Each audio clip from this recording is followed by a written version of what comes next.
किसान, बदलते भारत की शान।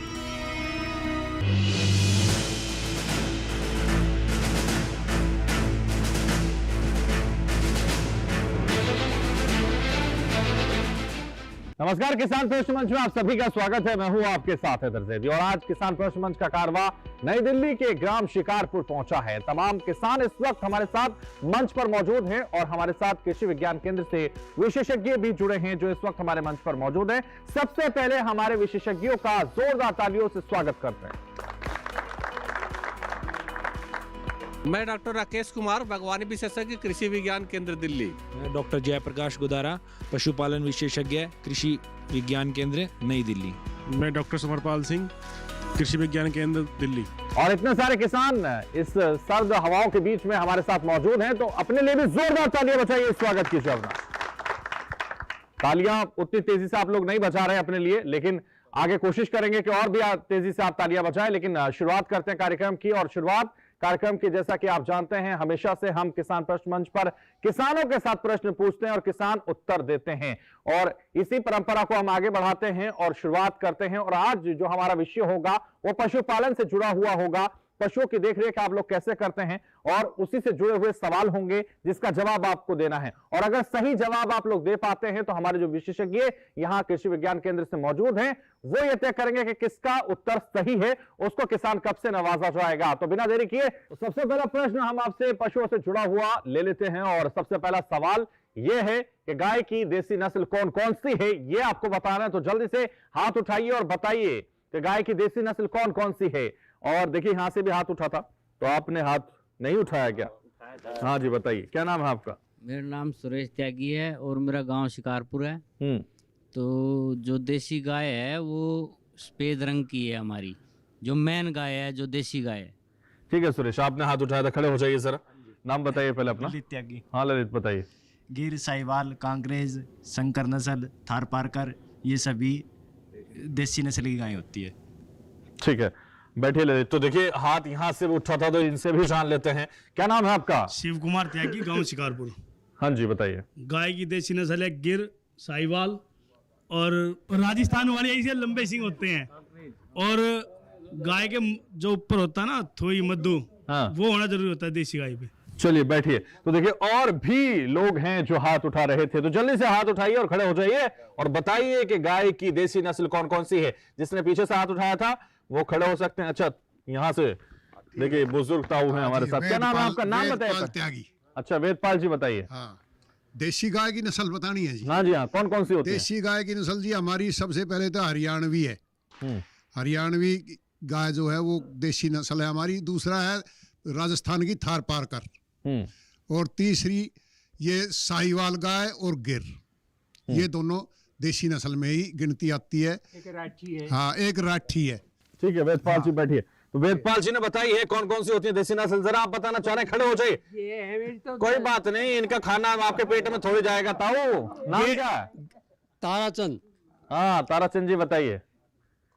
यो गिर, राठी, हाँ, साहिवाल, हाँ, और यो देसी हुए, यो तो हुए हरियाणवी देसी। हाँ।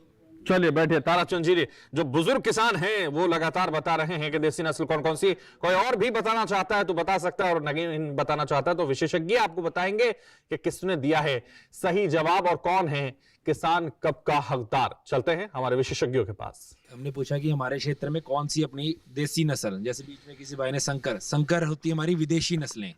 ठीक है, तो जो देसी नस्लों की गाय हैं, जैसे जो हमारे बुजुर्ग किसान थे उन्होंने बताया कि भी हरियाणा से शुरू करते हैं, तो हरियाणा हो गई, साहिवाल हो गई, थार पारकर हो गई, गिर हो गई, कानकरेज हो गई।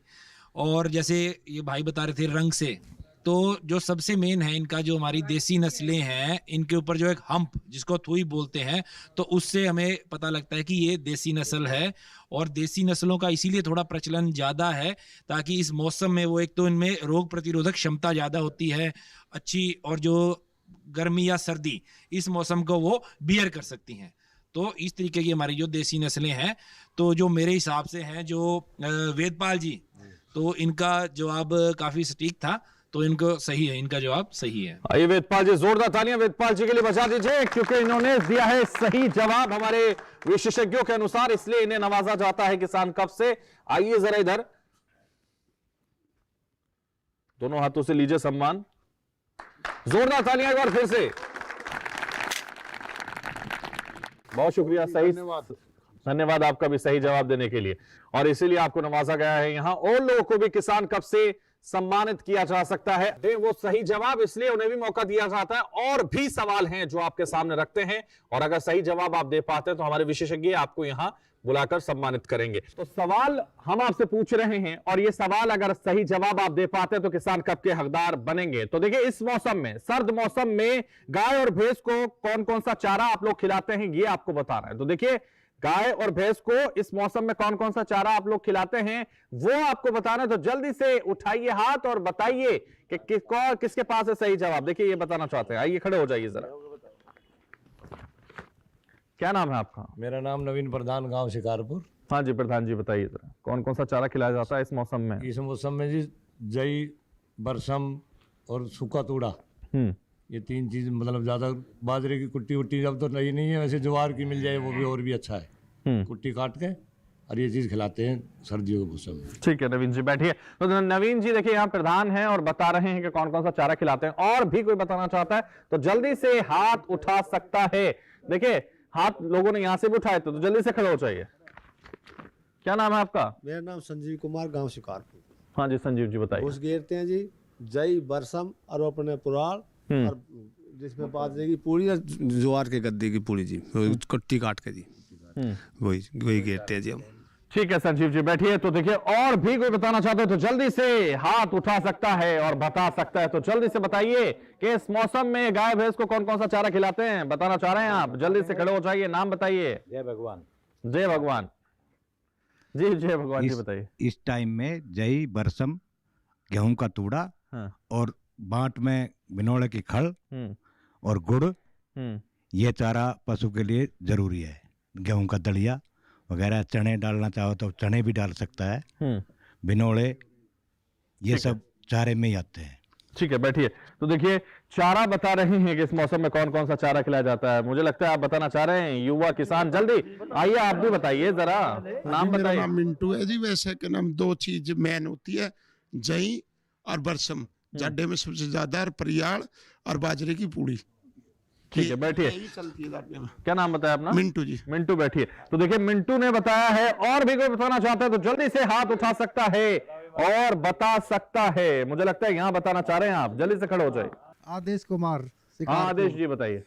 ये जी, गेहूं का वो भूसा और बाजरे की पूड़ी मिला के, ज्वार की छानी, और ये जई और बरसम, ये जी मेन चारे। तो चलिए ठीक है आदेश जी, बैठिए। तो देखिए, तमाम किसानों ने बताया कि क्या वो कौन सा चारा इस वक्त ऐसे मौसम में अपने गाय भैंस को खिलाते हैं, लेकिन हमारे विशेषज्ञ बताएंगे कि क्या खिलाना चाहिए और क्या नहीं खिलाना चाहिए। और साथ ही हमारे विशेषज्ञ ये भी तय करेंगे कि किसने इस मंच पर इस सवाल का सही दिया है जवाब। चलते हैं हमारे विशेषज्ञों के पास। प्रश्न था, उसमें था कि हरे चारे कौन कौन से मतलब पशुओं को खिलाए जाते हैं। कुछ किसानों ने बताया था कि इसमें जो खल वगैरह भी खिलाते हैं, तो वो चारे में नहीं आती। पहले क्वेश्चन हमें सुनना है ध्यान से कि पूछा क्या जा रहा है। बताया हालांकि सभी ने अच्छा है। तो इसमें जो हरे चारे की जो बात की थी, जैसे जई खिलाते हैं, बरसीम खिलाते हैं, क्योंकि हरा चारा पशुओं के लिए बहुत आवश्यक है। क्योंकि जब पशु जो हरे चारे की जब मात्रा उसमें मिली होती है भूसे के साथ में, तो अच्छे से ज़्यादा खा लेता है, और उसमें जो पोषक तत्व हैं हरे चारे में वो काफ़ी मात्रा में होते हैं, मिनरल्स होते हैं, उसमें विटामिन्स होते हैं। और किसी भी पशु की उत्पादकता को पूरा करने के लिए, मतलब जितनी उसकी क्षमता होती है लेने के लिए, हरे चारों का काफ़ी महत्व है। तो जाड़े की जो मतलब सीजन है सर्दी का, तो हरे चारे में बरसीम जो दलहनी है और जई है। और कुछ किसान भाई क्या करते हैं, जो सरसों भी उगाते हैं साथ में, तो तीनों का कॉम्बिनेशन करके जब उगाते हैं तो दलहनी, तिलहनी और ये सीरियल्स जो है, तीनों का कॉम्बिनेशन हो जाता है चारे में, तो पूरा चारा हो जाता है। क्योंकि जब आप जई खिलाते हो, जई में कार्बोहाइड्रेट ज़्यादा है। अगर आप दलहनी फसल में, बरसीम जो आता है वो दलहनी फसल में आता है, तो बरसीम पशुओं के लिए काफ़ी आवश्यक है। तो इनका सभी को समावेश करके खाली नहीं खिलाना, इसे सूखे भूसे के साथ मिला खिलाना है। तो ये नवीन प्रधान जो है इन्होंने खाली चारे का ही जिक्र किया है, क्योंकि बाकी किसानों ने बताया है चारे के बारे में। मैं उन्होंने क्या है चारा को ध्यान में, प्रश्न को ध्यान में रखते हुए उन्होंने खली वगैरह का भी जिक्र किया है। तो नवीन जी जो है इन्होंने पूरी जानकारी दी है कि ये चारे, आपको दिया जाता है किसान कप। जोरदार तालियां इनके लिए बजाते रहिए जब तक इनको सम्मान न देने। आइए जरा तालियों में कंजूसी मत कीजिए, बजाते रहिए। गर्मी भी आ जाएगी, सर्द हवाएं चल रही हैं, ऐसे में गर्मी भी आप लोगों के अंदर आ जाएगी, तो इसलिए तालियां बजाते रहिए। जोरदार तालियां एक बार फिर से। बहुत शुक्रिया, सही जवाब आपने दिया और इसलिए नमस्कार। किसान कप के हकदार आप बन गए। और भी किसान कप के हकदार इस मंच पर, किसान प्रश्न मंच पर बन सकते हैं अगर वो चाहें तो। इसलिए और भी प्रश्न हम उनके सामने रखते हैं और देखते हैं कि कौन दे पाता है सही जवाब। तो देखिए एक और प्रश्न है, पशुधन से क्या क्या उत्पाद मिलते हैं? आप लोगों को पशुधन से क्या क्या उत्पाद मिलते हैं ये आपको बताना है, तो जल्दी से हाथ उठाइए और बताइए पशुधन से क्या क्या उत्पाद मिलते हैं। देखिए हाथ उठने लगे हैं और इसीलिए यहां से ही शुरुआत कर लेते हैं। आइए जरा पहले आपने खड़े हो जाइए। मेरा नाम ललित त्यागी है। हर पशु के उत्पाद की अपनी अपनी एक विशेषता है, जैसे कि गाय के दूध में अलग विशेषता है, भैंस के में, और बकरी की कोई अलग विशेषता है, भेड़ ऊन दे रही है। तो यही अलग अलग पशु के जो है कि आपका क्वेश्चन है उत्पाद क्या है, तो हर पशु की अपनी अपनी एक विशेषता है। ठीक है, अलग अलग विशेषताएं हैं पशु की, ललित बता रहे हैं। शिव कुमार किसान यहाँ हैं और ये बताना चाह रहे हैं। क्या नाम है आपका बताइए? शिव कुमार त्यागी है, गांव शिकारपुर है। हमें गाय भैंस के दूध से दूध है, घी है, मक्खन है और छाछ है, दही है और ये मिठाई, हर प्रकार की मिठाई मिलती है। और जो ये अपना गोबर करती है तो उसका हमें खाद मिलता है, जिसे ऑर्गेनिक हम बोल देते हैं। ऑर्गेनिक खाद हमने खेत में डालते हैं, फसल अलग ही होती है इससे, ये हमें इससे मिलता है। ठीक है शिव कुमार बैठिए। और भी जो हाथ उठा रहे थे किसान वो बता सकते हैं क्या है उनके पास उत्तर। आप बताना चाह रहे हैं, मुझे लग रहा है। खड़े हो जाइए जरा, मैं पकड़ लूंगा ये तो। नाम बताइए।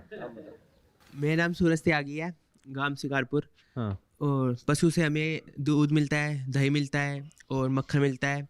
और मतलब इनका जो डंग होता है, मतलब which is very useful as a organic fertiliser, जो कि हम अपने फील्ड्स में यूज़ करते हैं। तो पशुधन से हमें दूध, दही, मक्खन मिलता है, गोबर, ये सब हम मतलब खाने के लिए यूज़ करते हैं। और वो गोबर मिलता है जिसको हम एक ऑर्गेनिक फर्टिलाइज़र की तरह यूज़ करते हैं खेतों में जी, जो कि मतलब कि हमारे क्रॉप्स के लिए बहुत ज़्यादा यूज़फुल होता है। सो मतलब ये जो है मतलब मेनली यही है। क्या नाम बताया आपने? सूरज त्यागी। आज तो निकल नहीं रहे आप, बैठिए। चलिए देखिए और भी लोग हैं जो बता सकते हैं। और देखिए यहाँ से एक ताऊ लगातार हाथ उठा रहे हैं और प्रयास कर रहे हैं कि सही जवाब दे पाए। क्या नाम है आपका? ताराचंद त्यागी। ताराचंद जी बताइए। पशुओं से हमें दूध मिलता है और गोबर की खाद मिलती है। इसके अलावा और कुछ है। दूध से तो दही वगैरह ये तो बनती है ही, लेकिन सिर्फ दूध मिलता है और गोबर की खाद मिलती है। दूध और गोबर की खाद मिलती है। और भी कोई बताना चाहता है? ताराचंद जी ने बता दिया। अगर कोई और भी बताना चाहता है तो जल्दी से हाथ उठा सकता है। हाँ जी बताइए, आप बताइए। नाम क्या है आपका? मेरा नाम धर्मपाल त्यागी है जी, और गांव शिकारपुर है। दूध, दही, घी, मक्खन तो मिलते ही मिलते हैं, चमड़ा भी मिलता है, सवारी के भी काम आता है। घोड़ा, तांगा, खच्चर और हमारे बैल, जो खेती का मेन है। आज को तो ट्रैक्टर चल गया, बैलों का भी बड़ा योगदान है किसान के लिए और उसका बहुत अच्छा योगदान खेती मिलता है। ठीक है धर्मपाल जी बैठिए। तो देखिए अब हम चलते हैं हमारे विशेषज्ञों के पास और वो बताएंगे कि पशुधन से हमें क्या मिलता है और किसने दिया है सही जवाब, कौन है किसान कप का हकदार, ये भी हमारे विशेषज्ञ इस मंच पर तय करेंगे। किसान भाई को मैं बताना चाहूँगा कि जो दूध का उत्पाद की बात हुई थी, पशुधन से जो उत्पाद हुई, उसमें बहुत सारे ऐसे उत्पाद है जो कि हम रोज़, जैसे बहुत किसान भाइयों ने बताया कि दूध से दही, घी, मक्खन ये सब बनते हैं। लेकिन आज के समय में दूध से बहुत सारे ऐसे प्रोडक्ट्स हैं जो बनाए जाते हैं। और जैसे हम पनीर की बात करते हैं, और पनीर भी एक बहुत बड़ा उद्योग है, दही भी बहुत बड़ा उद्योग स्थापित हो चुका है। तो यहाँ जो प्रश्न पूछे जाने का मकसद था कि इससे हम डेयरी में एक अच्छा व्यवसाय के तौर पर किसको देख सकते हैं जो उत्पाद होता है। तो जैसे दूध से दही का है, घी का है, मक्खन का है, पनीर का है, जो मिठाइयाँ बनती है उसको हम छेना जो बोलते हैं उसको इस्तेमाल होता है।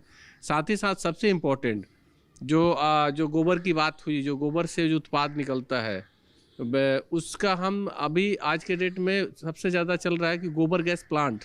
आप देखते होंगे गोबर गैस प्लांट से गैस भी बनती है, साथ साथ उसके सैलरी से बहुत अच्छा प्रकार का खाद बनता है जो कि टोटली डिकम्पोज होता है।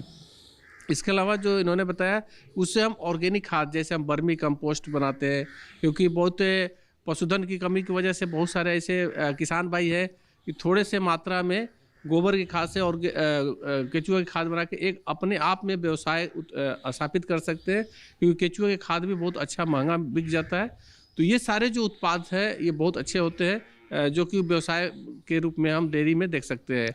तो जो किसान भाई जो हमारे शिव कुमार जी ने जो जवाब दिया बहुत अच्छा दिया और सटीक जवाब दिया था, तो इस कप के हकदार जो है शिव कुमार जी है। आइए जोरदार तालियां शिव कुमार जी के लिए बजा दीजिए। शिव कुमार जी ने दिया है सही जवाब और इसीलिए इन्हें दिया जाता है किसान कप। आइए जरा इधर जोरदार तालियां एक बार फिर से बजा दीजिए। बहुत शुक्रिया, सही जवाब आपने दिया और किसान कप के हकदार बन गए शिव कुमार। और लोग भी बन सकते हैं और लोगों को भी मौका दिया जाएगा, लेकिन यहां रुकेंगे छोटे से ब्रेक के लिए, फौरन हाजिर होंगे।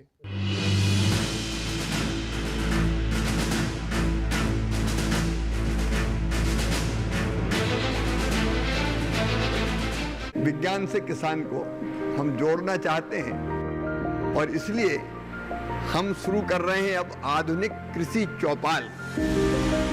उस चौपाल में हमारे किसान भाई बहन होंगे और हमारे वैज्ञानिक होंगे और वैज्ञानिक किसानों को बताएंगे कि ये वैरायटी गेहूं की है या धान की है या बाजरा की है या ज्वार की है। किसान सवाल भी पूछेंगे और उपयोग करने के तरीके भी उनको बताए जाएंगे। किसान इसका प्रयोग करेंगे अपने खेत में और अपने देश की समृद्धि भी बढ़ाएंगे और किसान भी समृद्ध होगा। देखिए कार्यक्रम कृषि चौपाल, विज्ञान से किसान तक, हर माह के दूसरे शनिवार को दोपहर 2 बजे सिर्फ दूरदर्शन किसान पर।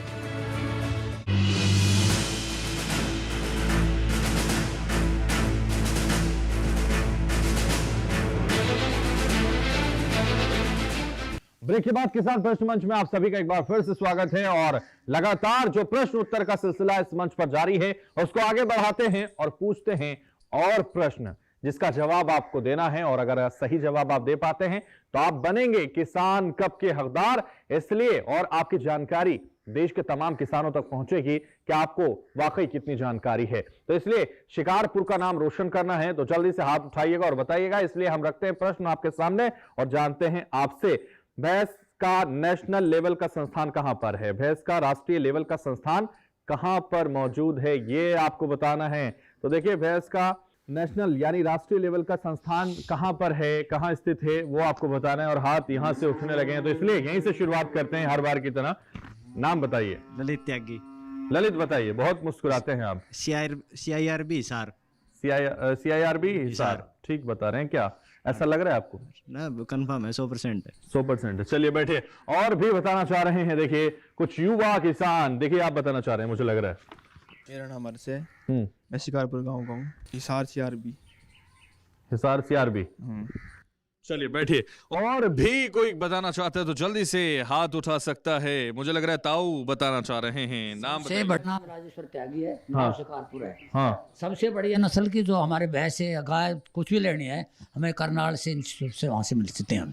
करनाल से? करनाल से। अच्छा। हाँ जी, सब बहुत अच्छे नस्ल के, किसी भी तरह के ले सकते हो। तो राष्ट्रीय लेवल का संस्थान करनाल? हाँ जी, करनाल। ठीक है राजेश्वर जी बैठिए। और भी कोई बताना चाहता है तो जल्दी से हाथ उठा सकता है, बता सकता है। आप बताना चाह रहे हैं मुझे लग रहा है, तो जल्दी से। मेरा नाम संजीव है, गांव शिकारपुर। हाँ संजीव जी। हाँ जी, राजस्थान से है सबसे ज्यादा प्रिया डांगर जी। राजस्थान से? हाँ जी। ठीक है, देखिए हमारे किसान बता रहे हैं और मुस्कुरा रहे हैं, लेकिन हम चलते हैं हमारे विशेषज्ञों के पास। वो आपको विस्तार से बताएंगे कि कहां पर है राष्ट्रीय स्तर का संस्थान और कौन सा है वो संस्थान जिसके बारे में हम पूछ रहे हैं। साथ ही वो ये भी तय करेंगे कि किसने दिया है सही जवाब। तो इसलिए विशेषज्ञों के पास पहुंचते हैं हम। देखिए सभी किसान भाइयों से कि भी जो प्रश्न पूछा गया था भी राष्ट्रीय अनुसंधान केंद्र की जो अपनी भैंस का है तो वो कहाँ है, तो चलो वैसे बताया कि भी हमें गाय कहाँ से मिलती है, वो कईयों ने राजस्थान भी बताया। तो इसका जो हमारे राष्ट्रीय संस्थान है, ये जैसे भैंस का है CIRB हिसार, राष्ट्रीय भैंस अनुसंधान केंद्र हिसार, और इसी का दूसरा जो नीली रावी का है राष्ट्रीय अनुसंधान केंद्र, वो है पंजाब में मोगा। तो ये जो हमारा भैंस के लिए पूछा गया था, और हर एक पशु के जैसे गाय के अलग हैं, बकरी के अलग हैं, अश्व अनुसंधान केंद्र अलग हैं, तो जो भैंस का पूछा गया था वो था CIRB हिसार। तो बाकी ठीक है, सबने प्रयास किया, पर जो सटीक जो आप कहेंगे और कॉन्फिडेंस भी कह सकते हैं उसको कि ये कह रहे 90% तो इनका 100% ही सही है। ललित है, ललित, हाँ तो ललित तो देखिए हर बार कोशिश की, लेकिन इस बार ललित की कोशिश कामयाब हुई है और मुस्कुराकर इन्होंने जवाब दिया था और सही जवाब इनका निकला। जोरदार तालियां।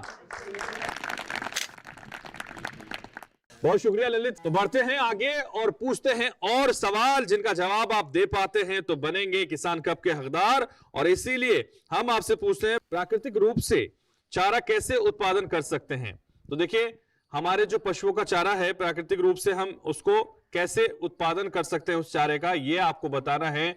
तो देखिए सवाल है, प्राकृतिक रूप से चारा कैसे उत्पादन आप लोग कर सकते हैं, जो करते होंगे जाहिर है। तो देखिए हाथ उठाइए और बताइए कि कैसे आप लोग चारे का उत्पादन करते हैं और प्राकृतिक रूप से कैसे करते हैं, ये आपको बताना है। तो जल्दी से हाथ उठाइए और बताइए।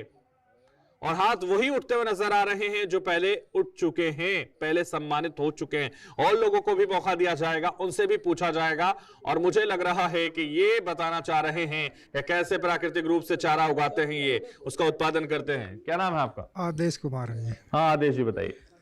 वही है जी, पहले मशीन तक बोवेंगे, उसके बाद बुआई करके उसको जब वो पक जाए काट के मशीन में काट के और उसको पैदा कर स्टॉक कर लेते हैं जी। फिर ठीक है, बैठिए।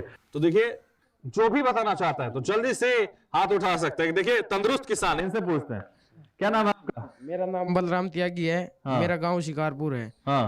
पहले जी हम जैसे भूस हो गया, पुराल होगी, इसको धरती को जोतते हैं, फिर उसमें इसका बीज बो देते हैं। फिर जब ये कटाई के लिए आ जाती है तो इसको काट के अपने डांगरों के आगे घेरते हैं। हाँ। और जैसे ये बरसम हो गई, जई हो गई, ज्वार हो गई, इसका बीज हम बोते हैं खेतों में। जब ये बड़ी हो जाती है, जब इसको काट के अपने पशुओं को घेरते हैं। क्या नाम है आपका? बलराम त्यागी। बलवान लग रहे हैं, पर बैठिए। और भी कोई किसान बताना चाहता है तो जल्दी से हाथ उठा सकता है। मिंटू जी खड़े हो जाइए, आप बताइए जरा। हाँ जी, मेरा नाम मिंटू है जी। हर चारा के नाम में समय के अनुसार उगाया जाता है, जुताई बाई करके। जैसे कि नाम चमासा है तो चमासे के हिसाब से, ज्वार है, ठीक है जी, धान का है ये, और जैसे सर्दी है इसमें के नाम है बरसम है, जई है, ठीक है जी। हर चारे को के नाम मेहनत से उगाया जाता है। जैसे के नाम है छोटा सा जमीन को जुताई करके और जो उसमें डाल के उसकी मेहनत करके के नाम है खिलाया जाता है, काट पीट के। ठीक है, चलिए बैठिए। तो देखिए और भी किसान हैं जो हाथ उठा रहे हैं, उनसे भी जानते हैं। खड़े हो जाइए, नाम बताइए। मेरा नाम अनेश कुमार। प्राकृतिक चारा जो प्रकृति हमें देती है वो जो होता है प्राकृतिक चारा, जैसे घास, जंगली घास, ये अपने आप उग जाते हैं जो हम बोते नहीं है, इसको कहते हैं कि प्राकृतिक चारा। क्या नाम है आपका? अनेश कुमार। अनेश बैठिए। तो देखिए हम चलते हैं हमारे विशेषज्ञों के पास और विशेषज्ञ बताएंगे कि किसने दिया है सही जवाब और क्या है इसका सही उत्तर। ये भी वो हमारे दर्शकों और हमारे किसानों को बताएंगे, इसलिए हमारे विशेषज्ञों के पास चलते हैं। जी, जैसे प्राकृतिक रूप से चारा उगाने की पूछा था किसानों से कि कैसे उगाएंगे, तो उसमें जितने भी किसान मतलब बोला है, कोई भी मतलब पूरे पॉइंट तक नहीं पहुंचे हैं कि हमें कैसे उगाना चाहिए। प्राकृतिक का रूप से मतलब है कि हमें जो DAP यूरिया का प्रयोग कर रहे हैं या कीटनाशक या कोई खरपतवार नाशियों का प्रयोग कर रहे हैं, जो केमिकल्स हैं, उनका प्रयोग हम चारा उत्पादन में कर रहे हैं, तो वो नहीं करना हमें। पहली बात तो ये है। देखो, जब हम चारा उगाते हैं तो उसमें पोषण की आवश्यकता होती है। तो जो किसान भाई जो ट्रेनिंग ले रखी है, जिन्होंने हमारे कृषि विज्ञान केंद्र से या मतलब जानते हैं कहीं किसी माध्यम से, वो कि प्राकृतिक रूप से चारा उगाने के लिए जैसे पोषण की आवश्यकता पड़ती है, तो उसमें जीवामृत, पंचगव्य, ये सब चीज़ों का प्रयोग किया जाता है और चारे को उगाया जाता है। जिससे क्या है, हमें उसके जो DAP डालते थे या यूरिया डालते हैं वो नहीं डालते इसमें हम प्राकृतिक रूप से।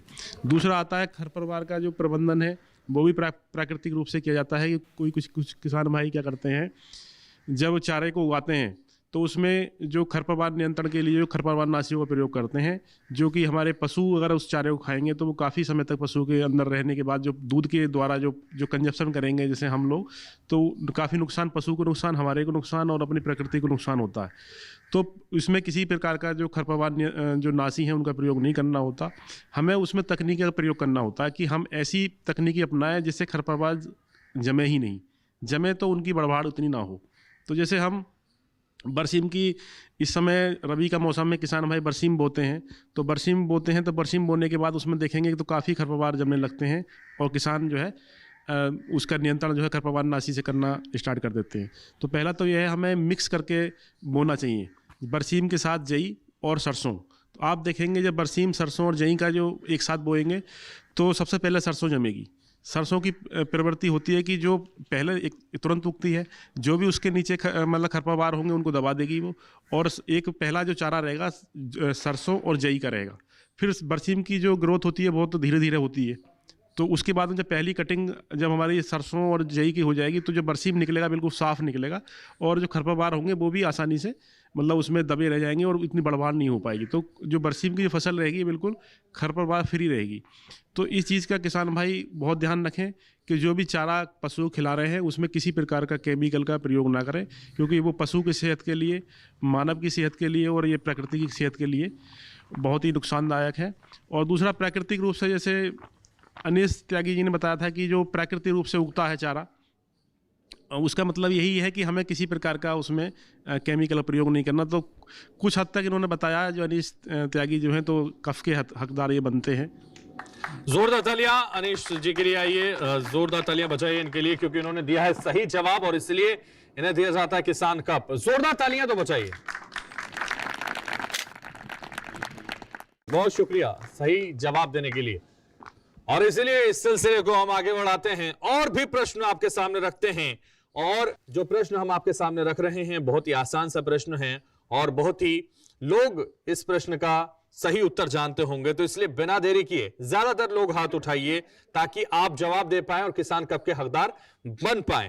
तो देखिए हम आपसे पूछ रहे हैं, दिल्ली में दूध की मार्केटिंग कैसे की जाती है, कैसे आप लोग करते हैं दिल्ली में दूध की मार्केटिंग, ये आपको बताना है। तो जल्दी से हाथ उठाइए, दिल्ली में दूध की मार्केटिंग कैसे होती है, दूध कैसे बेचा जाता है, दूध से कैसे मुनाफा कमाया जाता है, और लगातार आगे बढ़ रहे हैं हमारे किसान। तो इसलिए दिल्ली में दूध की मार्केटिंग कैसे करें ये आपको बताना है। जल्दी से हाथ उठाइए और बताइए कि दिल्ली में दूध की मार्केटिंग कैसे की जाती है। और वही लोग हाथ उठा रहे हैं जो पहले ही किसान कप के हकदार बन गए हैं, और लोग भी बन सकते हैं। आप आइए, जरा इधर आइए, खड़े हो जाइए। नाम बताइए। नाम ब्रिज किशोर त्यागी, हाँ, गांव शिकारपुर। बताइए। दूध से हम पनीर बना सकते हैं, पनीर बना के बेच सकते हैं, मक्खन बना सकते हैं और घी बना सकते हैं, दही बना सकते हैं, जिसके मार्केट कर सकते हैं। उससे हमारा उत्पादन भी होगा और हमारी इनकम भी होगी।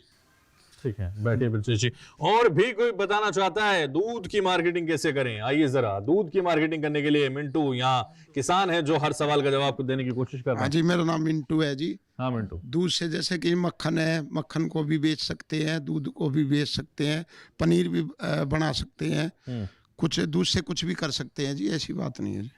चलिए बैठिए। तो देखिए और भी कोई किसान बताना चाहता है दूध की मार्केटिंग कैसे की जाती है, जरा इनसे पूछते हैं। आइए जरा आप बताइए, खड़े हो जाइए। नाम बताइए जरा। जय भगवान। मार्केटिंग कैसे करते हैं दूध की? मार्केटिंग दूध आपने तो की होगी ना? हाँ करी है, मेरे तो घर तक गया भाई, सारा दूध अपना काटते थे भैंस के नीचे से और सारा बिक जाता घर ही, सब लीटर से नापते थे और देते थे। क्या नाम है आपका? जय भगवान। जय भगवान जी। बैठिए। तो देखिए तमाम किसानों ने दिया है जवाब और अब चलते हैं हमारे विशेषज्ञों के पास। वो बताएंगे आपको कि दूध की मार्केटिंग दिल्ली में कैसे की जाती है और कैसे आप लोग करके आगे बढ़ सकते हैं, ये वो आपको बताएंगे। साथ ही ये भी वो तय करेंगे कि किसने सही जवाब देने की कोशिश की है और कौन है किसान कप का हकदार। कि जैसे किसान भाइयों पूछा कि दूध की मार्केटिंग कैसे, जैसे पहले एक प्रश्न था कि भी प्रोडक्ट क्या बनते हैं, कि ये तो चलो हम पुराने उससे करते आ रहे हैं, भी दूध से अपना पनीर हो गया, घी हो गया, लस्सी हो गया, ये तो घर में हम बनाते हैं उत्पाद, पर इनको हम शहर तक कैसे पहुंचाएं, कि मार्केटिंग थोड़ा क्या पता समझने में थोड़ा वो रहा हो कि हमें अपना उत्पाद कि घर घर कैसे पहुंचाना है। कि जैसे आपने भी चलो पुराने जो किसान है पीछे बुजुर्ग उन्होंने बताया कि हमारा तो भाई वहीं से बिक जाता है, तो वो आपकी क्वालिटी पे डिपेंड करता है। अब मार्केटिंग का मतलब है कि जिसका हम आपको ये प्रशिक्षण भी देते हैं कि अब आप अपने वैल्यू एडिड प्रोडक्ट्स कि दूध के प्रोडक्ट के लेबल, जैसे ना लेबलिंग, कि हमने कांच की बोतलों में पैक करके, जैसे थैलियों में पैक होता है, इनका सुनते भी होंगे आप अमूल और इनका, तो वो है मार्केटिंग है कि आप अपने प्रोडक्ट को प्रेजेंट कैसे कर रहे हैं। तो उसका पूछा गया था। तो अब दिल्ली क्षेत्र है कि आप जैसे गांव से शहरों के अंदर, तो अगर आप अपने दूध को बॉटलिंग करके अपना एक ब्रांड बना के, और अगर आपके जो प्रोडक्ट हैं कि जैसे इसके अंदर ये पनीर, घी, लस्सी ये तो है ही, फिर आजकल फ्लेवर्ड मिल्क कि अगर मार्केटिंग का मतलब यही है कि सिंपल दूध हम पी रहे हैं कि उसमें जैसे रूह अफ़ज़ा मिला के पी लेते हैं तो एक फ्लेवर बन गया ना, तो इसी तरीके से इलायची का फ्लेवर, बटर स्कॉच, ये फ्लेवर बना के, आइसक्रीम, इस तरीके के प्रोडक्ट बना के आप मार्केटिंग इसकी कर सकते हैं। और इसके संदर्भ में कृषि विज्ञान केंद्र में ट्रेनिंग भी हम देते हैं आपको, है ना। तो पर जैसे आपने बताया कि भी शायद प्रश्न समझने में थोड़ी हो रही हो, तो जय भगवान जी ने भी थोड़ा प्रयास किया, तो इनका जवाब मैं थोड़ा ठीक मानता हूँ कि भी जी हमारा वहीं से बिक जाता है या हम घर घर दे के आते हैं। तो इनका जवाब ठीक है, भी साइंटिफिक नहीं पर सही कह सकते हैं। ये जय भगवान जी आपको मिलता है किसान कप। जोरदार तालियां इनके लिए बजाते रहिए।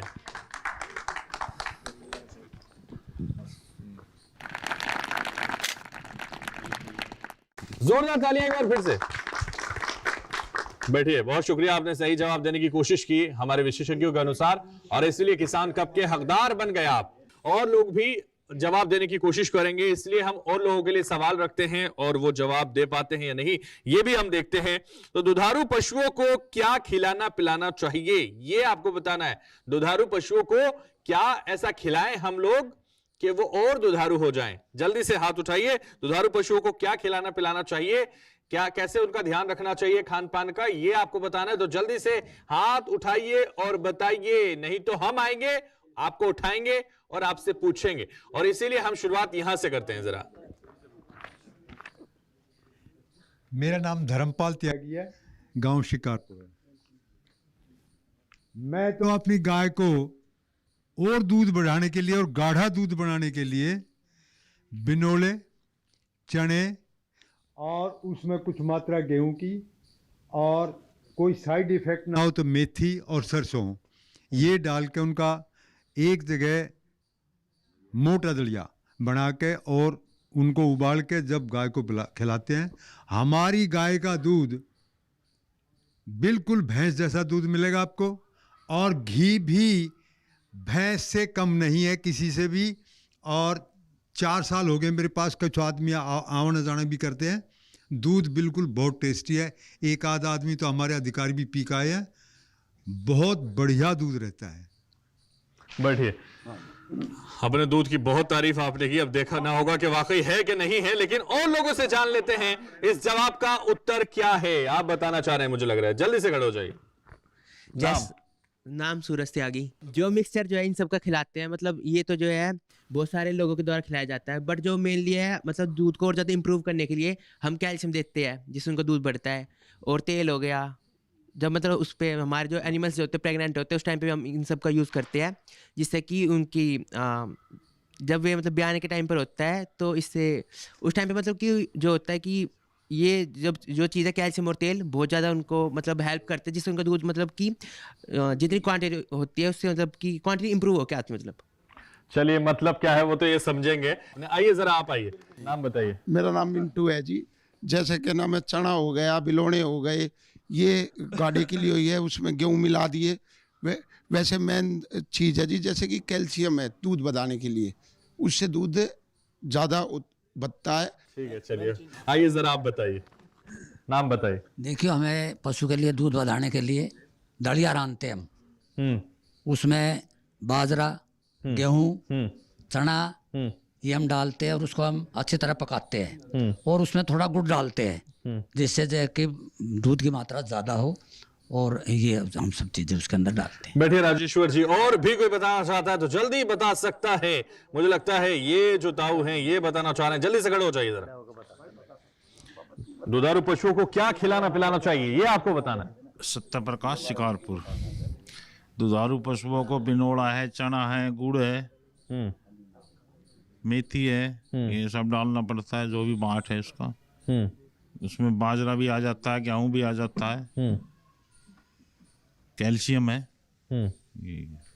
चलिए, सत्य बताने की कोशिश की आपने। बैठिए सत्य प्रकाश जी, हम चलते हैं हमारे विशेषज्ञों के पास, वो देंगे सही जवाब। इसका क्या है वो हमारे दर्शकों को बताएंगे, साथ ही वो किसान कप से किसे नवाजना चाहेंगे, उनके पास चलते हैं। कि जैसा कि पूछा गया दुधारू पशुओं को हम क्या क्या खिला सकते हैं, कि जैसे कि देखिए एक पशु की एक बोलते हैं मेंटेनेंस राशन, वो तो हम सबको देते ही हैं। जब पशु दूध में आ जाता है ब्याने के बाद, तो उसको ऐसा और क्या खिलाया जाए, तो जैसे कई किसान भाइयों ने भी कोई सप्लीमेंट बताए, और तो इसमें खाने के 3 भाग रहते हैं कि भूसा, हरा और बाट, जिसको हम राशन बोलते हैं और अपने देसी में बाट बोल देते हैं जिसको। तो मेन आपका जो 70% खर्चा है वो उसी पे है। तो बाट में हम क्या क्या उनको खिलाएं, तो अब बाट के भी हम 3 हिस्से कर लेते हैं, कि जिसके अंदर हम मिलाते हैं कि पहला तो आ जाता है आपकी खड़ियाँ, जो कि प्रोटीन और एनर्जी का सोर्स है, और दूसरा उसमें आ जाते हैं छिलके, जितने भी आपके जैसे कि राइस हस्क है, कि वो उसको एक फाइबर प्रदान करता है। और फिर आ जाते हैं आपके अनाज, वो आपके मौसम के हिसाब से, जैसे सर्दियाँ आ गई तो उसमें बाजरा ले सकते हैं आप, ठीक है, और अपना गेहूँ का दलिया तो है ही, ठीक है, और इसी के अंदर आपके चने भी आ गए, कि अगर आप प्रोटीन का सोर्स पूरा करना है तो ये 3 भाग आप खिलाते हैं पशु को।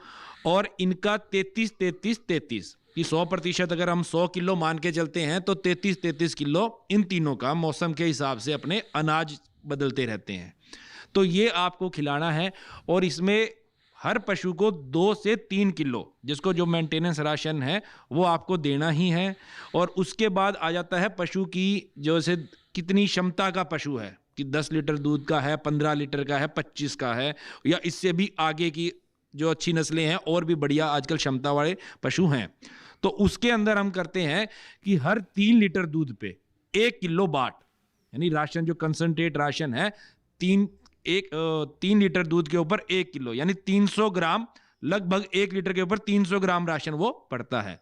तो इस तरीके से हमें वो देना चाहिए।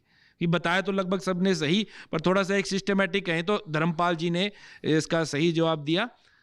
बाकी बताया लगभग सभी, क्योंकि पुराने करते आ रहे हैं तो बता तो सही रहे हैं। अब उनमें से निकालना है कि भी सही किसका है, ज्यादा सही किसका है, तो इन्होंने बाट थोड़ा ज्यादा डाल दिया, तो इनका जवाब मैं ठीक मानता हूँ। आइए धर्मपाल जी, जोरदार तालियां इनके लिए बजाइए। इन्होंने दिया है सही जवाब और इसलिए इन्हें नवाजा जाता है किसान कप से। जोरदार तालियां एक बार फिर से बजाइए इनके लिए। बहुत शुक्रिया, सही जवाब आपने दिया और इसलिए किसान कप के हकदार आप बन गए। और लोग भी बन सकते हैं, और लोगों को भी मौका दिया जाएगा। लेकिन यहां रुकते हैं एक छोटे से ब्रेक के लिए, फौरन हाजिर होते हैं।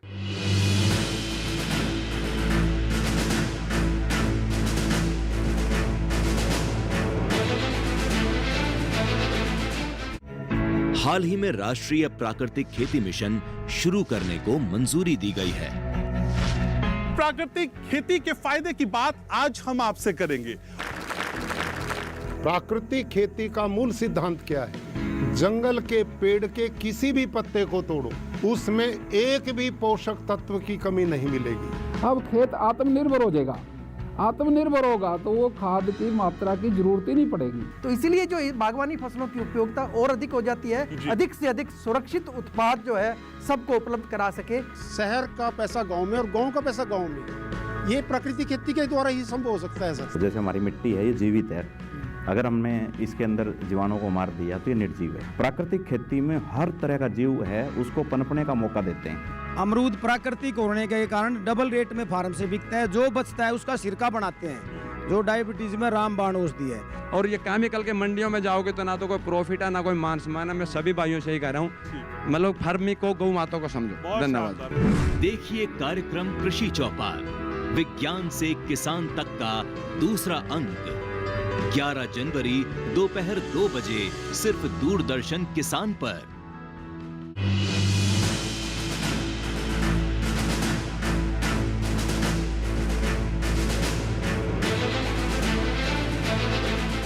ब्रेक के बाद किसान प्रश्न मंच में एक बार फिर से आप सभी का स्वागत है और आगे बढ़ते हैं। जो प्रश्न उत्तर यहां लगातार जारी हैं इस मंच पर, वो आगे बढ़ाते हैं, आपसे पूछते हैं कुछ और सवाल, और जो देगा सही जवाब वो बनेगा किसान कप का हकदार। इसलिए हम कुछ और सवाल उनके सामने रखते हैं और पूछते हैं। देखिए, हरे चारे के लिए मृदा पोषक कैसे करें, ये आपको बताना है। तो हरे चारे के लिए मृदा पोषक कैसे करें, तो ये आपको बताना है, तो जल्दी से हाथ उठाइए और बताइए हरे चारे के लिए मृदा पोषक कैसे करें, ये आपको बताना है। तो जल्दी से हाथ उठाइए और बताइए। और यहां से आप बताना चाह रहे हैं, मुझे लग रहा है, ये देखिए यहां से बताना चाह रहे हैं, जल्दी से खड़े हो जाइए। नाम बताइए। मेरा नाम अनिश कुमार है। मृदा पोषण मिट्टी में जैसे खाद वगैरह डाल के उसको तैयार करके जब बोए चारा तो उसकी मिट्टी का पोषण होता है इससे। हाँ जी, ठीक है। और भी कुछ बताना चाहते हैं? नहीं, यही है सर। ठीक है, बैठिए। तो देखिए लगातार हमारे जो किसान हैं वो जवाब दे रहे हैं, और लोगों से भी पूछते हैं, और लोग जो जवाब देना चाहते हैं वो जल्दी से हाथ उठा सकते हैं। मुझे लगता है पीछे से कुछ लोग जवाब देना चाहते हैं। आप जवाब देना चाह रहे हैं, खड़े हो जाइए। नाम बताइए। मेरा नाम ताराचंद है।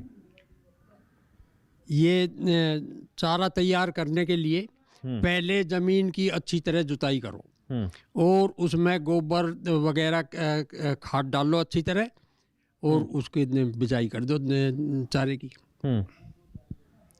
ये सही जवाब है।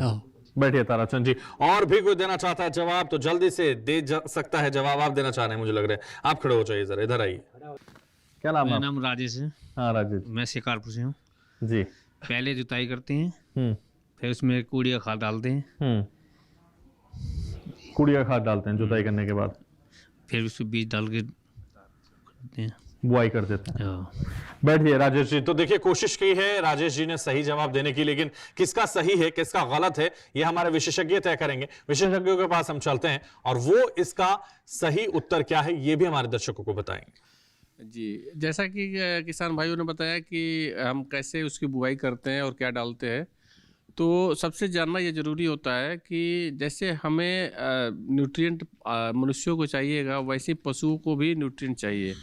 और जितनी भी हम न्यूट्रिएंट, जैसे आपने सुना होगा कि फास्फोरस की कमी होती है तो पशु जो है दीवार चाटते रहते हैं, लेकिन ये फास्फोरस आता कहाँ से है? तो ये बहुत इम्पोर्टेंट है कि जो भी हम चारा की खेती करते हैं उसमें ज़मीन में हम जितने भी ये nitrogen, phosphorus, potash, zinc, sulphur, ये जितने भी न्यूट्रिएंट्स का हम इस्तेमाल करते हैं वो सब अनाज के माध्यम से या चारा के माध्यम से जो पशु खाता है वो पशुओं की जो कमी होती है वो पूरी हो जाती है। तो ये ध्यान देना जरूरी है। ऐसा नहीं कि हमने कोई खाद नहीं डाला या चीज़ नहीं डाला और चारा उत्पादन करके और पशु को खिला रहे हैं तो उस चीज़ की डिफिशियंसी पशुओं में आती है, जो बाद में आके आप देखते होंगे कि बहुत सारे पशुओं में तरह तरह के लक्षण उत्पन्न हो जाते हैं।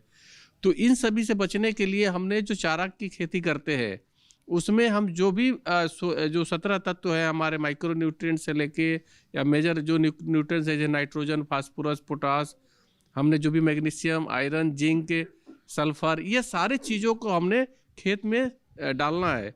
अब उसका माध्यम जो है अलग अलग हो सकता है। बहुत लोग गोबर की खाद के माध्यम से भी पूर्ति कर सकते हैं, बहुत लोग वर्मी कंपोस्ट से, लेकिन हम कुछ जो खाद है उपलब्ध जो हम किसान भाई अपनाते हैं नाइट्रोजन, फास्फोरस, पोटास की, इसका भी इस्तेमाल करना ज़रूरी होता है। तो इसका जो कुछ हद तक हमारे ताराचंद जी ने बहुत अच्छा जवाब दिया है, क्योंकि उन्होंने बताया कि गोबर की खाद का, हम कूड़ी की खाद का इस्तेमाल करके तब फिर हम बुआई करते हैं। तो ताराचंद जी इस कप के हकदार हैं। आइए जोरदार तालियां ताराचंद जी के लिए बजा दीजिए। ताराचंद जी ने दिया है सही जवाब और आप हैं बुजुर्ग किसान, इसलिए आपको दिया जाता है किसान कप। तालियां बजाते रहिए। बुजुर्ग किसान ने सही जवाब देने की कोशिश आपके बीच से की है। जोरदार तालियां एक बार फिर से। बहुत शुक्रिया, सही जवाब आपने दिया और इसलिए किसान कप के हकदार बन गए हैं हमारे ताराचंद जी किसान। और एक और आसान सा प्रश्न हम आपके सामने रखते हैं बिना देरी किए, और कोशिश कीजिएगा कि सभी लोग जवाब दें ताकि अब कुछ अंतिम प्रश्नों में आप किसान कप पा पाएं। तो इसलिए सर्दियों में पशुओं का प्रबंधन कैसे करें, उनके रहन सहन का कैसे ख्याल रखें, यह आपको बताना है। सर्दियों में पशुओं का प्रबंधन कैसे करना है या कैसे करते हैं आप लोग, वो बताना है। तो जल्दी से हाथ उठाइए और बताइए। तो देखिए हाथ इधर से उठने लगे हैं, हालांकि उन्हें पहले किसान कप मिल चुका है, लेकिन आप लोग भी कोशिश कीजिए और लोग भी मौका मत गवाइए, आएंगे आपके पास। लेकिन शुरुआत यहां से करते हैं, इनसे पूछते हैं। जरा आइए, खड़े हो जाइए। मेरा नाम संजीव है जी। मैं गांव शिकारपुर तक। हाँ संजीव जी बताइए। हम भोजन करते हैं, जैसे हमने अपनी टीन गे रखे हैं, चाहे चद्दर किसी ने अपनी गाटर सिल्ली के वो कर रखे हैं जी, अपने आगे पर्दे लगा दिए जी, ठंड के मारो जैसे ठंडी लगा डंगरों के, ये है जी। तो सर्दी से बचाना है। हाँ जी, सर्दी से ये मकसद है। चलिए बैठिए संजीव जी। और भी कोई बताना चाहता है? देखिए राजेश जी बताना चाह रहे हैं। मेरा नाम राजेश्वर त्यागी है, गांव शिकारपुर है। सबसे पहले जहाँ हम पशु बांधते हैं जिस मकान के अंदर, उसको हम नीचे सूखा डालते हैं ताकि नीचे सर्दी ना लगे पशुओं को, और फिर हम पर्दे लगाते हैं कि बाहर की हवा जो अंदर ना जा सके और हमारे जो पशु है जो सुरक्षित रह सके। ठीक है राजेश्वर जी बैठिए। कोशिश की राजेश्वर जी ने बताने की कि कैसे अपने पशुओं का प्रबंधन वो कर रहे हैं और कैसे करते हैं। अगर आप चाहें तो आप भी बता सकते हैं। मेरा नाम मिंटू है जी। जैसे कि हमारे पशु के नाम में बंधे रहते हैं, जब ठंडी के समय आता है तो हम सबसे पहले सूखा ही डालते हैं। सूखा डालने के बाद पर्दे वर्दे लगा देते हैं जिससे कि सर्दी ना लगे। गुड़ की डली भी दे देते हैं। कई बार ऐसा होता है जी, जैसे पशु घनी सर्दी मान रहा हो तो उसको सर्दी बचावट हो है। हाँ। यही करते हैं ज्यादातर। अच्छा, हाँ जी, ये करते हैं। हाँ। बैठिए। और भी कोई बताना चाहता है तो जल्दी से कुछ युवाओं से पूछते हैं। चलिए आप आइए इधर, जरा खड़े हो जाइए। नाम बताइए अपना। मेरा नाम हर्ष त्यागी है। हाँ हर्ष, मैं शिकारपुर गांव का हूँ। जैसे कि नीचे सूखा फैलाया जाता है, उनको ठंड न लगे, पर्दे उर्दे लगाए थे। हाँ। ऊपर टीन वीन मकान के अंदर अच्छे से बांधा जाता है। बैठिए। तो देखिए हर्ष ने भी बताया है कि कैसे वो प्रबंधन करते हैं, कैसे वो अपने पशुओं का सर्दी में ख्याल रखते हैं। हम चलते हैं विशेषज्ञों के पास, उनसे जान लेते हैं कि कैसे रखना चाहिए अपने पशुओं का सर्दियों में ख्याल, और किसने दिया है सही जवाब, कौन है किसान कप का हकदार, जरा बताइए आप। कि जैसे अभी सर्दी का मौसम आ गया है तो अभी शीतलहर का भी प्रकोप आ रहा है, तो हमें अपने पशुओं को बचाने के लिए, जैसे सभी ने बताया और कुछ हमारे बुजुर्ग किसानों ने भी, कि सबसे पहले तो पशु का जो नीचे बिछावन है, जो रहने की स्थान है, वो सूखा होना चाहिए। मिट्टी अगर जैसे बाड़ू रेत है वो डाल दें, और या फिर भूसा, थोड़ा सा भूसा डाल दें तो उससे एक गर्माइश बनी रहती है। और है मेन है शीतलहर, कि जैसे जो हवाएं चल रही हैं उनको रोकने के लिए जो भी आपकी पशुशाला है उसमें पर्दे वगैरह चिक हैं, इसका आप प्रयोग कर सकते हैं। फिर आ जाता है पशु का खान पान और पानी, सबसे मेन की जैसे अब ठंड है तो थोड़ा सा पशु को या तो ताज़ा पानी दें और या गुनगुना पानी। अगर आपका जैसे नीचे समर्सिबल या इस तरीके का है तो ताज़ा पानी आप दे सकते हैं, और या फिर थोड़ा सा उसको गर्म करके गुनगुना पानी आप पशु को दें। और जैसे सर्दी ज़्यादा है तो थोड़ा सा उसके आहार में भी हम प्रबंधन थोड़ा सा करें, कि जैसे कि जो अनाज हैं, जैसे दलिया हो गया, कि जैसे अगर कोई सूखा डालता है तो आप इसको पका के दलिया भी दे सकते हैं। तो जैसे कि हमारे बुजुर्ग किसान थे राजेश्वर जी, तो इनका जवाब काफ़ी हद तक सही था और यही सही जवाब है। आइए राजेश्वर जी, सही जवाब आपने दिया और इसलिए किसान कप के हकदार आप बन गए हैं, क्योंकि सही जवाब आपने देने की कोशिश की। जोरदार तालियां एक बार फिर से बजा दीजिए जरा राजेश्वर जी के लिए।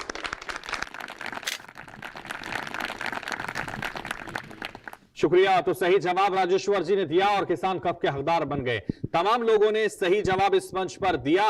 जो जानकारी आपके साथ बातचीत की गई, जिस मंच पर पूछा गया आपसे, और लगातार आपने जवाब दिया। लेकिन अब मौका हम आपको देते हैं सवाल पूछने का। अगर किसी के मन में कोई सवाल है तो वो पूछ सकता है, हमारे विशेषज्ञ देंगे उसका जवाब। तो जल्दी से उठाइए हाथ और पूछिए जो भी जिसके मन में हो सवाल। तो देखिए अब ये मौका है जब आप सवाल पूछ सकते हैं। अब तक आपसे सवाल पूछे जा रहे थे, अब आप सवाल पूछ सकते हैं। तो जिसके मन में हो सवाल तो खड़ा कर सकता है हाथ। जल्दी से खड़ा कीजिए हाथ और पूछिए सवाल। तो देखिए पीछे से हाथ उठ गया है और उनसे पूछ लेते हैं कि क्या है उनके मन में सवाल, जिसका जवाब हमारे विशेषज्ञ देंगे। जय भगवान जी, जी बताइए। ये पूछना चाह रहे हैं जी, दूध किस चीज से ज्यादा बढ़ता है जो पशु को खिलाएं? ठीक है, बैठ जाइए। मेरा सवाल है, मेरी गाय 5 महीने तक आउट ऑफ मिल्क रही और एक छोड़ के 3 डॉक्टरों ने बताया कैल्शियम की कमी होगी। ये सबके लिए है जो पशुपालक हैं। कैल्शियम की कमी 5 महीने तक दूध नहीं दिया उसने, और कैल्शियम की कमी मैं समझता हूँ कि उसमें नहीं होनी चाहिए थी। तो इसका क्या कारण हो सकता है भी कैल्शियम की कमी मतलब क्यों बनी वो? ठीक है, बैठिए। कोई और पूछना चाहता है सवाल तो जल्दी से उठा सकता है हाथ, ताकि हमारे विशेषज्ञ आपका जवाब दे सकें। जल्दी से उठाइए हाथ और पूछिए सवाल। तो जल्दी से किसी के मन में और हो सवाल, और नहीं है तो हम चलते हैं विशेषज्ञों के पास। दीजिए जरा हमारे दोनों किसानों का जवाब। देखिए, ये ज्यादातर की समस्या आ रही है कि जैसे ताजा पशु ब्याता है, ये देखा गया है काफी बार कि बोला जी 20 लीटर दूध पे थी और एकदम कम हो गया।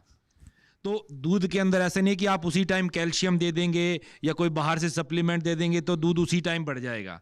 इसीलिए जो इसके अंदर प्रोडक्शन के अंदर जो दूध का है, इसके अंदर आपका जो खान पान है, इसकी मैनेजमेंट शुरुआत से, कि जब आप मान के चलिए जब आपका पशु गाभिन हुआ, कि जब आपने उसको नया करवाया, तब से लेके जब तक वो बच्चा देता है तब तक आपको उसका पूरा देख रेख, राशन, कि जैसे कई बार कहते बोला जी देसी में हम कहते बोला जी घी दे दिया हमने, तेल दे रहे हैं, तो वो ऐसा नहीं है कि जब पशु ब्याह रहा है तभी आपने 4 दिन 5 दिन पहले शुरू कर दिया तो वो उसको एकदम चीज मिल गई। क्योंकि जब पशु के अंदर बच्चा बनता है, जब वो ब्याहता है, तो उसका एनर्जी बैलेंस काफी डाउन हो जाता है, कि एनर्जी की बहुत ताकत लगती है। तो इसीलिए हमें जो खुराक है, तो इसकी मैं आपको शुरुआत से बताता हूं कि जब आपका पशु हीट में आया और आपने उसको चाहे प्राकृतिक कृत्रिम गर्भाधान से या सांड से जब आपने उसको नया करवाया, गाभिन करवाया, तब से आपका ब्याने तक आपको उसका एक बिल्कुल फीड चार्ट बना के कि उसको 2 से 3 किलो राशन, जब अगर आपका दूध दे रहा है, जैसे मैंने बताया कि 3 लीटर दूध पे 1 किलो यानी 300 ग्राम 1 लीटर दूध के हिसाब से वो राशन आपको कंटिन्यू रखना है। क्योंकि जब पशु ब्याता है तो ब्याने के 1 से लेके 4 महीने तक उसका दूध जाता है पीक पे, कि जो उसका सबसे ज्यादा दूध होता है पूरे ब्यांत का, और चौथे महीने के बाद वो धीरे धीरे धीरे कम होना शुरू हो जाता है। और लास्ट के हम बोलते हैं जब ब्याने वाला हो, यानी 7वां 8वां 9वां लास्ट के 3 महीने जब हम बोलते हैं ड्राई पीरियड बोलते हैं, कि भाई इस टाइम हमें पशु का दूध नहीं निकालना, वो भी इसीलिए कहा जाता है कि धीरे धीरे करके जब आप उसको 15 से 20 दिन पे उसका दूध कम करते जाइए और बिल्कुल मत निकालें, ताकि जब 2 महीने बाद वो ब्याए तब उसके अंदर कोई इस तरीके की कोई बीमारी ना रहे और उसका दूध उतना ही रहे कि पिछले ब्यात से अधिक। और इसलिए कई सप्लीमेंट भी आते हैं। और जो सबसे मेन चीज़ है, जब आप पशु को दूध से टालते हैं लास्ट के 2 महीने में, तो धीरे धीरे करके, कि कई बार देखते हैं कि भी जी दूध देते देते ब्यागी, ये मैं कई बार सुनता हूं किसानों से, तो क्योंकि उसका एनर्जी बैलेंस डाउन आ ही जाएगा, नेगेटिव एनर्जी बैलेंस बोलते हैं, तो वो अगले ब्यांत में उससे कम दूध हो जाता है। तो ये एक मैनेजमेंट की चीज भी है और एक उसकी खुराक, इन दोनों पे अगर आप ध्यान देंगे तो कैल्शियम और बाहर के सप्लीमेंट्स की ज्यादा जरूरत नहीं पड़ेगी। और जैसे कि आप पानी की खेल है, तो इसमें भी आप 15 से 20 दिन में चूने की पुताई कर दें तो कैल्शियम की पूर्ति आपकी वहीं से हो जाती है। तो इस तरीके का थोड़ा सा मैनेजमेंटल आप ध्यान देंगे खुराक पे, तो आपके पशु का बिल्कुल सुचारू रूप से प्रोडक्शन उसका बढ़ेगा, हर ब्यांत बढ़ता ही जाएगा। और वो 4 से 5 ब्यांत तक रहता है कि जो पीक यील्ड होती है पशु की, तो वो आप उसको मेंटेन रख सकते हैं। तो मैनेजमेंट और खुराक का ध्यान आप लोगों को रखना है कैल्शियम की, तो वो आपको कहीं ना कहीं आगे बढ़ाएगा और दूध जो लगातार आप चाहते हैं कि बढ़े तो वो बढ़ता हुआ नजर आएगा, ये विशेषज्ञ हमारे बता रहे हैं। तो सवाल जो पूछे थे आपने, जिसका जवाब हमारे विशेषज्ञों ने दिया। तो देखिए और भी किसान हैं जो पूछना चाहते हैं सवाल, तो चलते हैं उनके पास। और देखिए ये हाथ पीछे से उठा रहा है लगातार, उनसे कर लेते हैं बात। आइए जरा। हाँ जी, वेदपाल किसान। हाँ जी वेदपाल जी, क्या सवाल है आपका, बताइए। सवाल मेरा है जी, भैंस है बहुत बढ़िया, दूध अच्छा दे रही है, अच्छा दूध देती है, पर उसमें कमी ये है कि जी वो दूध से नाट जाए जब आगे की हो है। कोई ऐसी चीज बताओ जो जल्दी आगे की हो जाए ना, वो 2 साल में ब्याह है, वर्ष ब्यावट नहीं है। ठीक है, बैठिए, ये सवाल है। बैठिए। तो देखिए आपका जवाब अब देंगे हमारे विशेषज्ञ। दीजिए जरा जवाब हमारे इन किसान का जो सवाल है वो बड़ा महत्वपूर्ण है हमारे किसानों के लिए। ये जैसे आप कह रहे हैं कि दूध से नाट 2 साल में नहीं हो रही है, तो इसको ये एक सामान्य समस्या की रिपीट ब्रीडिंग, कि भी हमारा पशु समय पे नया ही नहीं हो रहा, और इसी वजह से जो डेयरी पालन है थोड़ा सा किसान खफा भी हो जाता है, तो कई छोड़ भी देते हैं। पर इसके अंदर अगर आपका एक अच्छा व्यवसाय और अच्छा डेयरी पालन करना है, तो एक सीधा सा थंब रूल जिसको बोल देते हैं कि हर साल पशु से एक बच्चा, हर साल एक बच्चा पशु से आपको प्राप्त करना है। और उसके लिए जो आपका पोषण प्रबंधन है, इसके अंदर सबसे मेन आ जाती है मिनरल डेफिशिएंसी, कि अगर आप उसको समय से टाइमली खनिज मिश्रण दे रहे हैं, और वो ऐसा नहीं है कि हमने 2 दिन दे दिया 4 दिन, उसको आप अपने एक फीड का हिस्सा ही बना लें, कि आप 50 से 100 ग्राम की जैसे पोषक तत्वों की कमी जमीन के अंदर हो गई, वही चारे में आ रही है, वहीं से खलियां हम निकाल रहे हैं, तो इसके अंदर जो खनिज मिश्रण की कमी है, ये एक बहुत बड़ा कारण है जो रिपीट ब्रीडिंग का, कि जैसे ही आपका पशु ब्याने के बाद अगली हीट के लिए तैयार करना है उसे अच्छा, तो उसको आप अच्छे जो खनिज लवण है उनकी टैबलेट भी आती है, खनिज मिश्रण भी आता है, और वो चारों से भी उसकी लगभग पूर्ति हो जाती है। तो इसका खनिज मिश्रण पे जाएं, और अगर इस तरीके से हो सकता है, अगर वो आ रहा है तो इसके अंदर कहीं कोई जेनेटिक अंदर रिप्रोडक्टिव कोई बीमारी भी हो सकती है, कि जो उसने तार दिया क्या वो सही था, उसके अंदर कोई मटमैलापन है, कहीं खून है, तो कोई इन्फेक्शन तो नहीं कि वो इतना समय क्यों ले रहा है। तो वो उसकी अच्छे से जांच करने के बाद ही पता लगता है। पर ये मुख्यतः जो मेन समस्या है ये खनिज मिश्रण की वजह से है। तो इसको 50 से 100 ग्राम खनिज मिश्रण पशु के आहार का आप उसको हिस्सा मान के चलिए, और वो आपने देना ही है लगातार। तो देखिए किसानों का जवाब हमारे विशेषज्ञों ने दिया, इसलिए अब हम चलते हैं हम और विशेषज्ञों के पास, और अपना संदेश जल्दी से दीजिए। किसान भाई को मैं ये बताना चाहूँगा कि जो भविष्य में आप अगर पशुपालन करते हैं तो जो चारा उगा रहे हैं उसमें पोषक तत्वों का प्रबंधन जरूर करें। साथ ही साथ दूध का जो है अगर अच्छा आमदनी प्राप्त करना हो तो उसका दूध का जब तक मूल्य संवर्धन नहीं करेंगे, उसका अन्य उत्पाद बना के बाजार में नहीं बेचेंगे, तब तक आपको अच्छी आमदनी नहीं प्राप्त हो सकती। जी, किसान भाइयों को सलाह यह है कि जो किसान भाई चारा उगाते हैं वो अपने चारे में जिस चारा, क्योंकि पशुओं को डायरेक्ट खिलाया जाता है, क्योंकि उसकी पत्तियां खाते हैं पशु, तो उसमें किसी प्रकार का केमिकल का प्रयोग ना करें, चाहे कीटनाशक हो, चाहे कोई खरपतवार नाशी हो, या किसी भी प्रकार का मतलब जो केमिकल है उसका प्रयोग ना करें, जिससे क्या है उसके पशु की हेल्थ पे और बहुत ही मतलब नेगेटिव प्रभाव पड़ेगा। तो किसानों को सलाह यही है कि उसे मतलब प्रबंधन शुरू से करें जिससे कीट ना आए और खरपतवार उसमें ना जमे। तो तमाम विशेषज्ञ इस मंच पर हमारे साथ जुड़े, शुक्रिया अदा करते हैं जोरदार तालियों के साथ उनका।